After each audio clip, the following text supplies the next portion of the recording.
Hello friends, कल अपन देखे थे इन्फ्लेशन एंड डिफ्लेशन के बारे में। ओके, जिसके तहत अपन ने देखा था tight money policy and dear money policy, जिसको डियर मनी पॉलिसी भी कहते हैं। और एक दूसरा देखा था अपन चीप मनी पॉलिसी, जिससे दूसरा नाम क्या है, इजी मनी पॉलिसी। ओके, कौन सा कब इस्तेमाल करते थे? इन्फ्लेशन के वक्त अपन क्या यूज करते थे? Tight money policy. And deflation के वक्त अपन क्या इस्तेमाल करते थे? Cheap money policy. ओके, ये सारा इन्फ्लेशन एंड डिफ्लेशन किस पे डिपेंड करता था? डिमांड एंड सप्लाई पे। अगर मार्केट में डिमांड अचानक से बहुत ज़्यादा हो चुकी है, डिमांड ज़्यादा हो रही है, मतलब इन्फ्लेशन आ गया, चीज़ों के रेट जो है अचानक से आकाश छूना शुरू कर देगा। डिफ्लेशन कब देखे थे? जब डिमांड कम होता था। ओके, तो डिमांड कम होता था तो डिफ्लेशन देखे थे, मतलब कोई चीज़ अगर 15 रुपये पर केजी के अकॉर्डिंग बिक रही है तो क्या हो जाता था, अचानक से 2 रुपये पर केजी के अकॉर्डिंग बिकना शुरू हो जाता था। तो इससे नुकसान क्या था? अगर कोई चीज़ सस्ता हो रहा है तो इससे नुकसान क्या है? नुकसान ये है, अगर कोई भी प्रोडक्शन कंपनी है तो अगर कोई प्रोडक्ट बना रही है तो उसे तो प्रॉफिट चाहिए। अगर एक प्रोडक्ट को बनाने में 20 रुपये का खर्च आता है उसको, तो 24 या 25 में बेचना पसंद करेगी। ओके, लेकिन वो क्या हो रहा है, ये मार्केट में डिफ्लेशन है, मतलब चीज़ें सस्ता बिक रही है, जिसके चक्कर में ये जिसका 20 रुपये का सामान कितने में बिक रहा है? 15-16 रुपये में। तो इससे क्या होगा, कंपनी को नुकसान होगा। कंपनी नुकसान होगा तो कंपनी तो चाहेगी मेरे को प्रॉफिट हो, क्योंकि उसको अपने एम्प्लॉय को ही वेजेस देने हैं और बहुत सारे रेंट वगैरह देना है, तो कंपनी को यहाँ नुकसान है। तो कंपनी क्या करेगी, या तो अपना क्वालिटी जो है प्रोडक्ट का वो घटा देगी, या फिर एम्प्लॉय को फायर करना शुरू कर देगी, मतलब जॉब से निकालना शुरू कर देगी। ओके, या फिर अब एक काम करिए, कंपनी अपने बंद उंद करके चली जाएगी अपने देश, कोई दिक्कत नहीं है। तो ये सब दिक्कतें आ रही थी जब डिफ्लेशन हो रहा था, इसलिए डिफ्लेशन भी सही नहीं है ट्रेड एंड इकोनॉमी में। ओके, तो ये डिमांड एंड डिफ्लेशन ये सब पढ़े थे। और डिमांड एंड डिफ्लेशन के लिए अपन क्या चीज़, tight money policy and cheap money policy, ये दो चीज़ यूज कर रहे थे। तो इसको अप्लाई कैसे करते हैं? अगर फाइट करना है तो ऐसा कौन सा इंस्ट्रूमेंट है जिसको इस्तेमाल करते हुए tight money policy and cheap money policy को यूज किया जाए? ओके, इसके लिए अपन ने देखा मॉनेटरी पॉलिसी, जिसका इंस्ट्रूमेंट क्या क्या है, एक क्वालिटेटिव होता है और दूसरा क्या होता है, क्वांटिटेटिव। क्वालिटेटिव में अपन क्या क्या चीज़ इस्तेमाल करते हैं? एक reserve ratio, open market operation, OMO का मतलब होता है ओपन मार्केट ऑपरेशन। और तीसरा अपन देख रहे हैं रेट्स। रेट्स में अपने पास क्या आ जाता है, repo rate, reverse repo rate और LAF। इस सब के फुल फॉर्म अपन अच्छे से समझेंगे जब इसके बारे में पढ़ेंगे तो। ओके, तो ये सब हो गई। उसके बाद एक क्वालिटेटिव में क्या होता है, मार्जिन या LTV, मतलब loan to value ratio, consumer credit control या डाउन पेमेंट। ओके, एक है rationing, moral suasion and direct action. ये सब चीज़ें अपन पढ़ेंगे। क्वालिटेटिव में ये 3 चीज़ें और क्वालिटेटिव में ये सारी चीज़, सारे टर्म्स को अपन अच्छे से समझेंगे। ओके, तब अपन आ जाते हैं नए रिजर्व रेशियो। ये क्या होता है रिजर्व रेशियो? देखो, रिजर्व रेशियो में दो देखें, एक CRR और दूसरा था SLR। CRR का फुल फॉर्म है cash reserve ratio, cash reserve ratio. SLR का फुल फॉर्म है स्टैट्यूटरी लिक्विड रेशियो। ओके, तो एक चीज़ हम यहाँ से ऑप्शनल के लिए क्या करते हैं, CRR हमेशा ज़्यादा होता है CRR हमेशा कम होता है SLR से। ये चीज़ हमेशा याद रखना। अब क्यों होता है सब देखेंगे। देखो, इसे समझने से पहले अपन समझते हैं बैंक। ये बैंक है। ओके, तो यहाँ पे क्या होता है, डिपोजिटर्स जो होते हैं वो डिपॉजिट क्या करते हैं, मनी बैंक में डिपॉजिट करते हैं, जिसके बदले बैंक क्या देती है, इसको कुछ इंटरेस्ट देके। ओके, अब बैंक क्या करती है, आखिर बैंक पैसा लेके फिर डिपॉजिटर को देगी कुछ इंटरेस्ट पे, तो बैंक को भी उस पैसे कुछ ना कुछ करना पड़ेगा, कहीं ना कहीं से प्रॉफिट कमाना पड़ेगा। तो बैंक क्या करती है, इस पैसे को लैंड करती है, किसको, बिजनेस फर्म को या कोई किसी ब्रोवर को। जो कर्जा लेता है उसे बोरोवर कहते हैं। ओके, इसको लैंड करेगी। जब बैंक इसको लैंड करेगी तो उसके बदले में बोरोवर भी इसको क्या बैंक को देगा, कुछ इंटरेस्ट। तो बैंक क्या करेगी, बैंक जो इंटरेस्ट डिपॉजिटर को पे करेगा उससे ज़्यादा इंटरेस्ट पे ये लैंड करेगा मनी बोरोवर को, ताकि इससे कुछ प्रॉफिट हो और जिसमें से ये फिर अपने एम्प्लॉय को तनख्वाह दे सके, बिजली बिल पे कर सके, ये सब चीज़ें उससे करेगी। ओके, अब देखो डिपॉजिटर ने पे किया बैंक में, जिसके बदले में इसको इंटरेस्ट मिला। बैंक ने पे किया बोरोवर को, जिसके बदले इसको इंटरेस्ट मिला। ओके, तो अपन जानते हैं कितने टाइप से पे करते हैं। एक होता है करंट अकाउंट, दूसरा होता है सेविंग अकाउंट या फिक्स डिपॉजिट। ये सब चीज़ें सब डिपॉजिटर पे कर सकता है इस तरीके से बैंक में, जिसके बदले में इसको कुछ इंटरेस्ट मिलता है।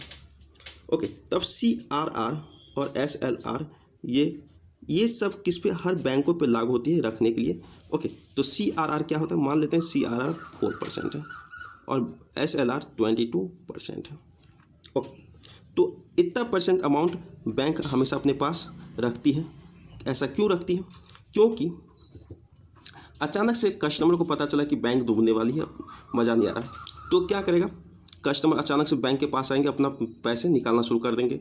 तो बैंक के पास इतना रुपया तो होनी चाहिए ताकि वो लोगों को पे कर सके।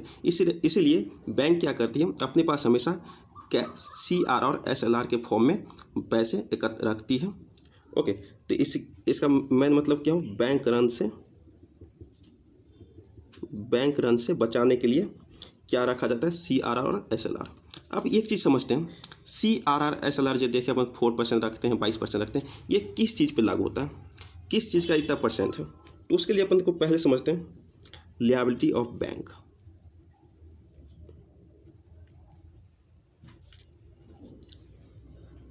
ओके, लिएबिलिटी ऑफ बैंक, ये दो तरह के होते हैं, एक डिमांड लिएबिलिटी और दूसरा क्या होता है, टाइम।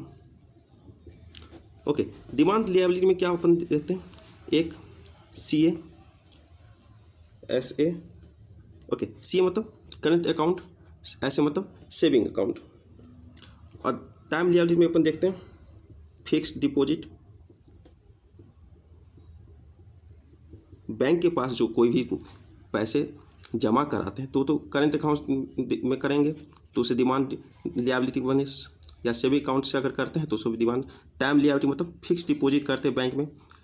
तो फिक्स डिपॉजिट मतलब क्या होता है, अपन बैंक में कुछ रुपए जमा करते हैं, ये क्या होता है 10-15 साल के बाद मैच्योर होकर अपन को पैसे वापस मिलते हैं, 10-15 साल मैच्योर होकर जो भी इंटरेस्ट है उसके साथ मिलते हैं। जबकि करंट अकाउंट और सेविंग अकाउंट में क्या होती है, ये अपन हमेशा जब चाहे तब निकाल सकते हैं पैसे बैंक से, उसमें से कुछ, इसलिए इसका जो होता है वो इंटरेस्ट कम मिलता है, इसमें फिक्स डिपॉजिट में इंटरेस्ट जो होते हैं कस्टमर को ज़्यादा मिलता है। ओके, अब आते हैं तो एक चीज़ डिमांड लिएबिलिटी जो होती है वो हमेशा क्या कम होगी, किससे, टाइम लिएबिलिटी। क्यों, क्योंकि लोग ज़्यादातर कहाँ जमा करते हैं, फिक्स डिपॉजिट में। ज़्यादा से ज़्यादा अगर पैसे होते हैं तो वो फिक्स डिपॉजिट करते हैं ताकि उसको इंटरेस्ट ज़्यादा मिले। ओके, तो डिमांड लिएबिलिटी कम होता है according to time liability. Okay, अब आते हैं आगे। इतना चीज़ जानने के बाद अभी अपन ने बताया था कि CRR SLR, ये मान लेते हैं CRR 4% है और SLR 22% है। तो ये चीज़ काउंट किस पे होगी, कि कौन सा ऐसा बेस है जिस पे ये काउंट किया जाएगा। तो उसके लिए अपन अभी देखा demand liability and time liability, DL and TL, ये दो चीज़ को समझा। ओके, अब इसको और अच्छी तरह से समझते हैं। मान लेते अपने पास ये बैंक, ओके, बैंक के पास डिपॉजिटर जो है, ये कोई भी डिपॉजिटर्स हैं, ये क्या करते हैं बैंक में 120 करोड़ एक किसी भी दिन जो है डिपॉजिट करते हैं बैंक में। ये लोग मान लेते आज 1/1/2022 है। ओके, इस दिन डेट पे डिपॉजिटर क्या करते हैं, बैंक में 120 करोड़ रुपये डिपॉजिट करते हैं, और किसी कारण पर कोई किसी को काम भी आते रहता है तो बैंक से 20 करोड़ रुपये डिपॉजिटर निकालते हैं। ओके, तो बैंक के पास टोटल रिमेनिंग कितना बचा, बैंक के पास रिमेनिंग बचा 100 करोड़। 100 करोड़, इसे क्या कहेंगे, इस 100 करोड़ को कहेंगे net demand and time liability. तो ये net demand and time liability को क्या होगा 100 करोड़। तो इसे शॉर्ट फॉर्म में क्या लिखते हैं NDTL। ओके, तो अपन जो अब CRR और SLR जो काउंट करेंगे वो किस पे करेंगे, NDTL पे काउंट करेंगे। तो CRR क्या हो जाएगा 4% ऑफ NDTL, SLR क्या हो जाएगा 22% ऑफ NDTL। ओके,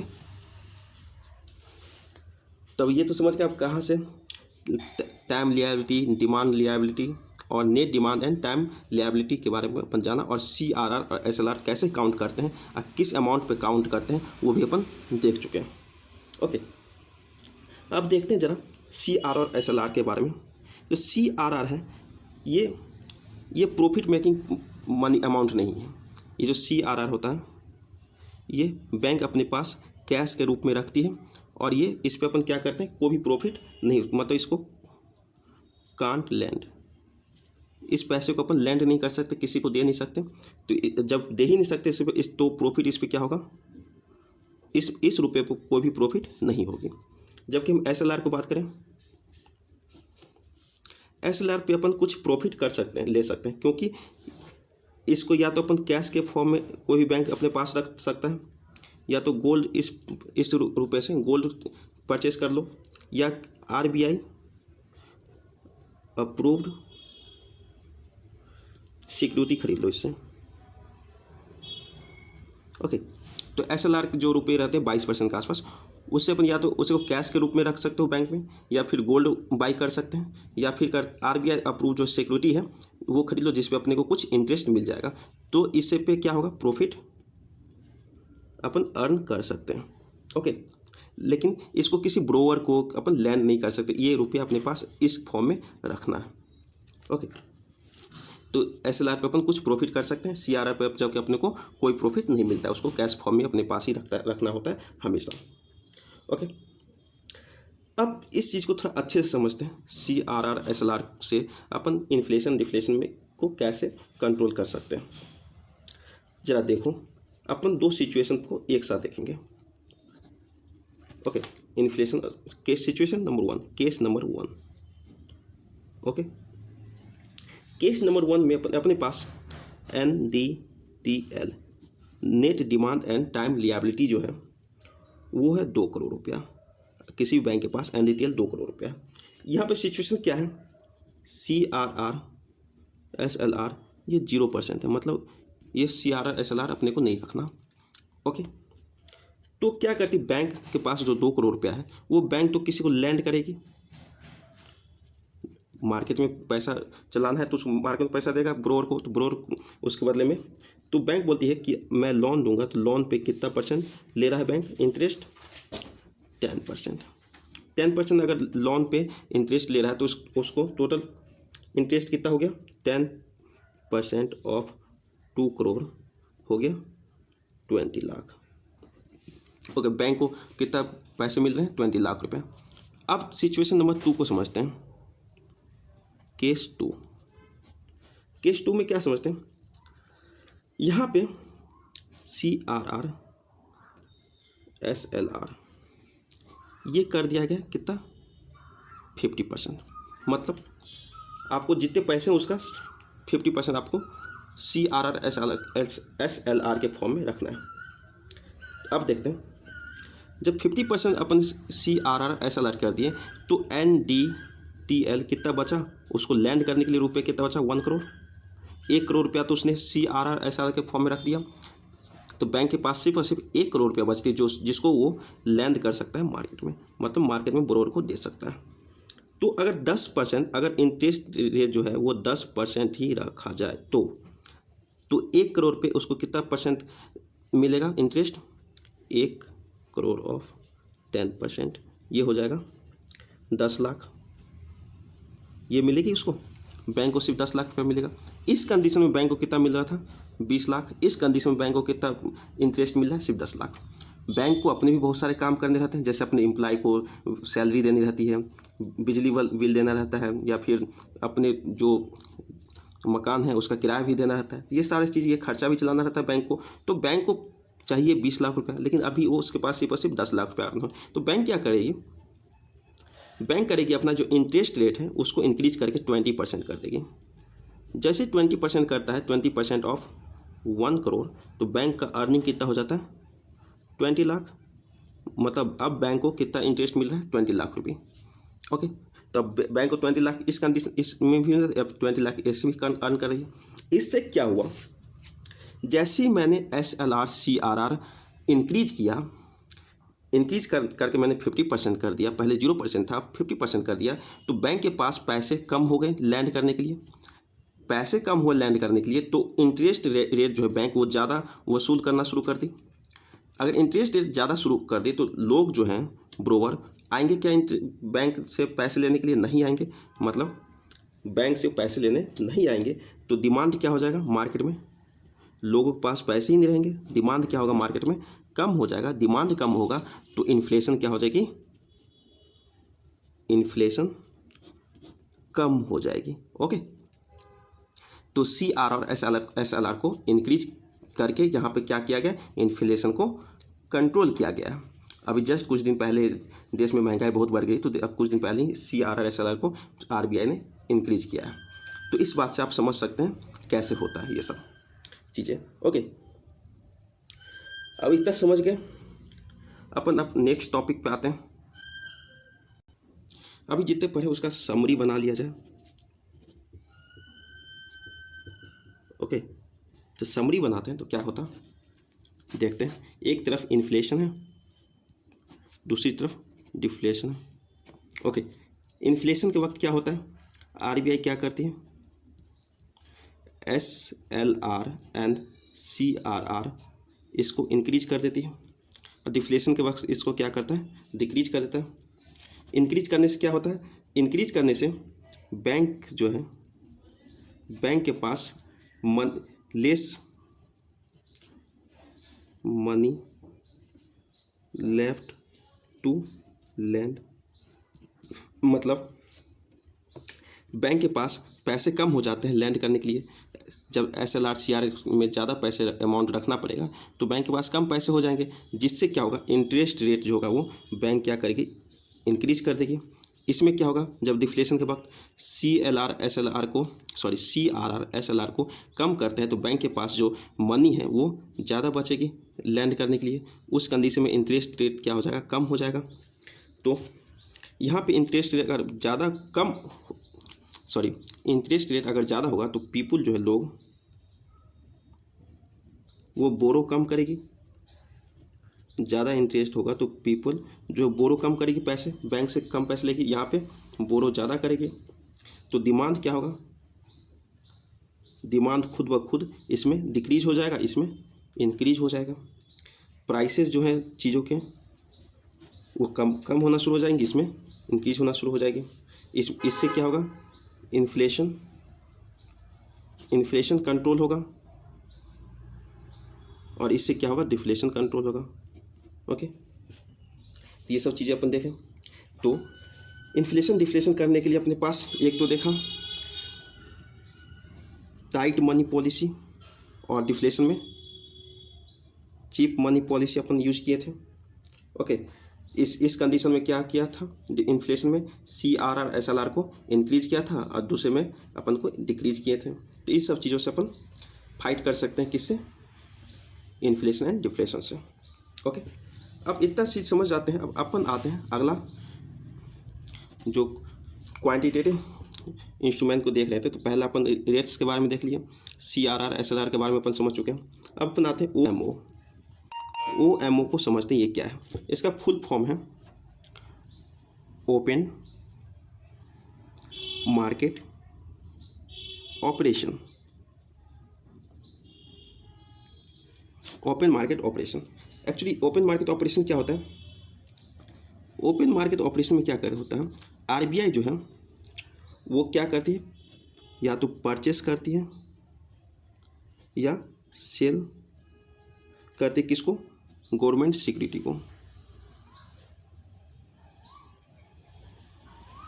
ओके, इसमें ओपन मार्केट ऑपरेशन में क्या होता है, आरबीआई गवर्नमेंट सिक्योरिटी को या तो बेचती है मार्केट में या तो खरीदती है मार्केट से।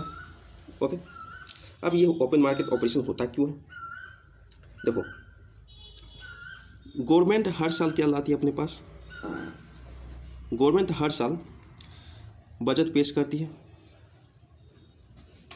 ओके, जब गवर्नमेंट बजट पेश करती है जिसमें बताया जाता है कि अपने पूरे साल अपने कितना खर्चा करने वाले हैं, तो सरकार के पास कुछ इनकम्स हैं, तो जितना वो खर्चा करने वाली है इनकम अगर उससे कम है तो क्या करेगी गवर्नमेंट सिक्योरिटी इशू करेगी,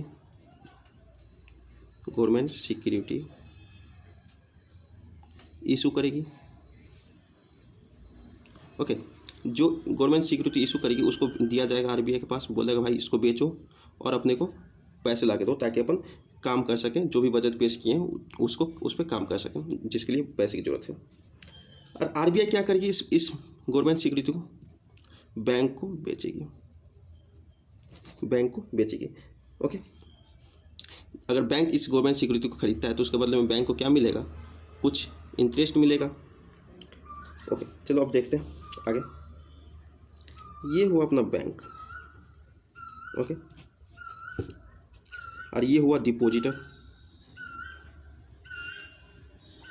और एक तरफ हुआ बोरोवर। ओके, तो डिपॉजिटर क्या करते हैं, बैंक में पैसे पेमेंट करते हैं जिसके बदले में इसको कुछ इंटरेस्ट मिलता है। बैंक बोरोवर को लैंड करती मनी जिसके बदले में बैंक भी इंटरेस्ट लेता है बोरोवर से। ओके, तो बैंक के पास जो आइडियल मनी अवेलेबल रहती है, आइडियल मनी मतलब डिपॉजिटर अगर बैंक में पैसे पेमेंट करते हैं तो अब उस पैसे को क्या करेगी, बैंक बोरोवर को लैंड करेगी, लेकिन इस बीच में कुछ कागजी कार्रवाई के वक्त करने में कुछ समय लग जाता है, तो वो पैसे जो है ना बैंक में आइडल पड़े रहते हैं। तो उस वक्त क्या करती है बैंक, उस पैसे से आरबीआई का सिक्योरिटी खरीद लेती है, जो अपनी सिक्योरिटी जो गवर्नमेंट इशू करती है वो खरीद लेती है, जिसके बदले में इसको कुछ मिल जाता है इंटरेस्ट। ओके, अब देखो, तो OMO से अपने को क्या होता है, OMO से अपन इन्फ्लेशन या डिफ्लेशन कैसे कंट्रोल कर सकते हैं, चलो ध्यान से देखो। अगर